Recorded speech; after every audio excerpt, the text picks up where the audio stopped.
Assalamualaikum rakan, welcome back to my channel. Hari ini kita akan membahas tentang sebelum sangkakala ditiup, ini manusia terakhir yang mati saat hari kiamat. Mari simak penjelasan lengkapnya. Kiamat menjadi salah satu tanda kebesaran Allah Subhanahu wa Ta'ala yang diyakini umat Muslim akan terjadi di akhir zaman. Dalam berbagai hadits dan riwayat sahih, tanda-tanda kemunculan hari kiamat pun telah disampaikan Nabi Muhammad SAW. Lantas bagaimana sebenarnya tanda-tanda kiamat itu? Apa saja peristiwa yang menandai akan munculnya hari kiamat berikut? Dr. Khalid Zid Abdullah Basalamah, LC, MA atau lebih dikenal sebagai Ustadz Khalid Basalamah dalam sebuah kesempatan menyampaikan, setidaknya ada 10 tanda-tanda kiamat yang disampaikan Rasulullah SAW. Tanda-tanda itu kemudian diriwayatkan melalui hadits sahih. Dalam hadits disebutkan secara acak bagaimana tanda-tanda munculnya hari kiamat. Karena cukup banyak dalil yang mengurutkan tanda-tanda kiamat tersebut, kata Ustadz Basalamah.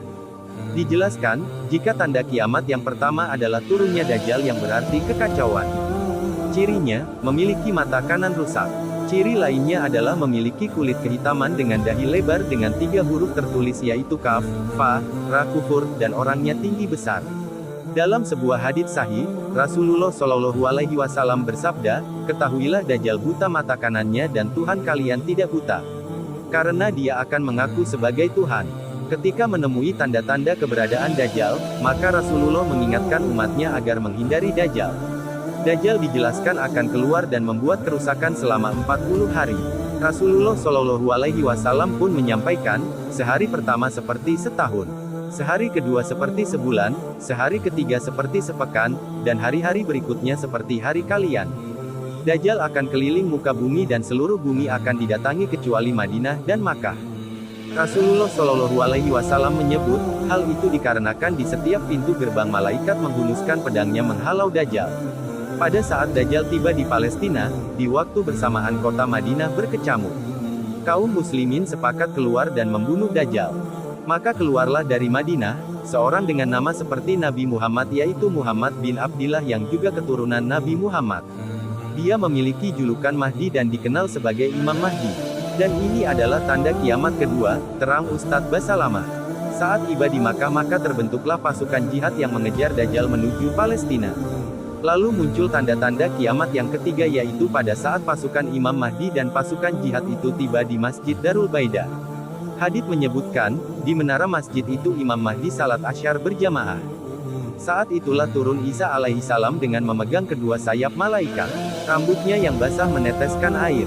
Orang-orang saat itu mengenalnya jika itu adalah Isa alaihissalam dan orang-orang mengetahui jika itu adalah masanya Dajjal keluar.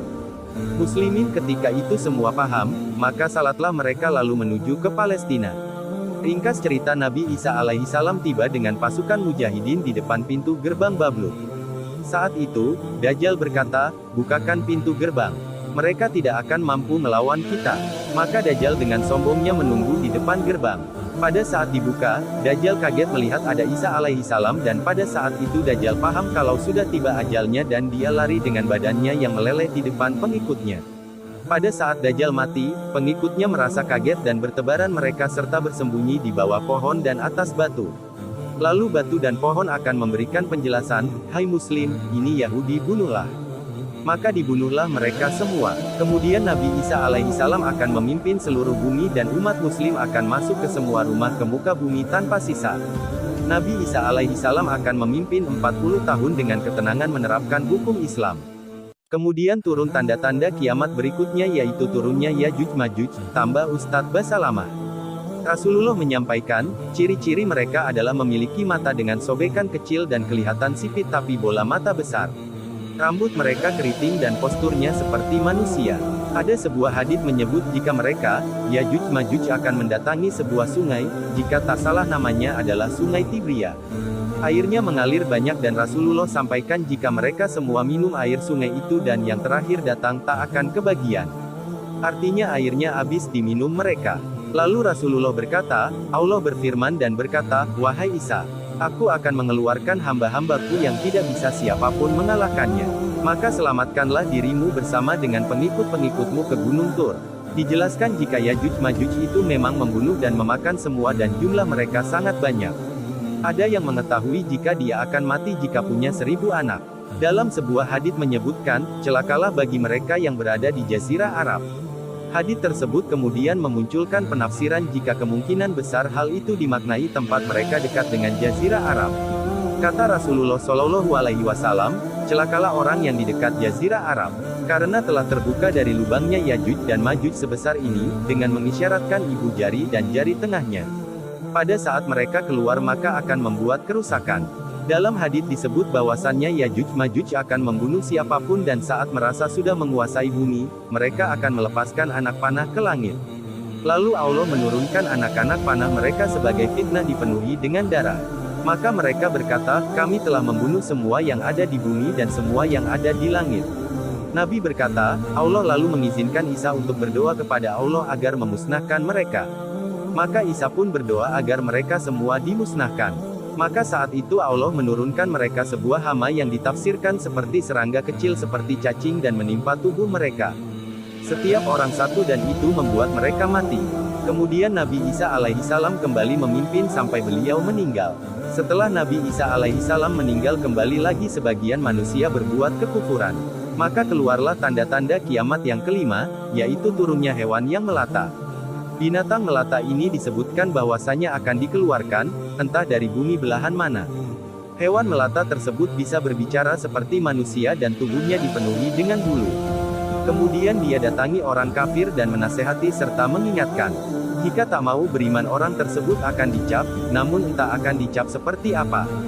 Sehingga akan ketahuan orang mana yang kafir dan mana yang beriman. Terus dia keliling di muka bumi, tapi tak dijelaskan berapa lama. Kemudian Allah melenyapkan si dabah tersebut. Lalu datang tanda kiamat ke-6, 7, dan 8 secara berentetan yaitu longsor besar di timur, barat, dan Jazirah Arab. Lalu keluarnya api dari kota Aden di Yaman. Hadits menjelaskan api yang keluar bukan kebakaran gedung, melainkan bisa menghalau manusia untuk jalan saking panasnya. Sebuah hadits menyebutkan, jika api tersebut akan menggunung dan bisa kelihatan dari seluruh pelosok bumi yang akhirnya menghalangi orang berjalan saking panasnya. Dan yang terakhir tanda-tanda kiamat sebelum ditiupnya sangkakala adalah terbitnya matahari dari tempat terbenamnya. Maka Rasulullah menyampaikan, taubat akan diterima selama sebelum matahari terbit dari tempat terbenamnya. Artinya semua taubat akan diterima sebelum itu, kalau sudah itu akan sulit. Ustadz Basalamah juga menerangkan, sebagian ulama ada yang memasukkan tanda-tanda kiamat kecil dan ada tanda-tanda kiamat besar. Pertama adalah keluarnya Duswai Katain, yaitu orang dari negeri Habasiyah. Julukan Duswa Katain karena betisnya kecil. Disebutkan jika ia akan menghancurkan Ka'bah. Sebagian ulama berpendapat saat itu manusia memang sudah sunyi dan tidak mendatangi Ka'bah. Orang-orang sudah lalai, maka keluarlah orang ini. Maka sebagian ulama berpendapat jika itu termasuk tanda-tanda kiamat sebelum terbitnya matahari dari tempatnya terbenam. Kata Nabi Muhammad Shallallahu Alaihi Wasallam, dia akan mencabut batu-batu Ka'bah satu persatu sampai rata dengan tanah. Dan saya sedang dilihatkan oleh Allah sekarang bagaimana pada saat dia mencabut batu itu. Yang juga berhubungan dengan tanda-tanda kiamat yang kedua adalah tentang orang terakhir yang meninggal. Dia adalah orang asli dari suku Madinah yang sedang menggembala kambing. Kata Nabi Muhammad Shallallahu Alaihi Wasallam, orang yang terakhir meninggal dari kalian kalangan manusia. Dia tidak mengetahui jika semua orang telah mati kecuali dirinya. Kemudian dia masuk dengan gembalanya ke kota Madinah dan menemukan tak ada kehidupan sama sekali. Pada saat dia meletakkan telapak kakinya di Madinah, maka saat itulah dia meninggal dunia sebelum ditiup sangkakala terakhir.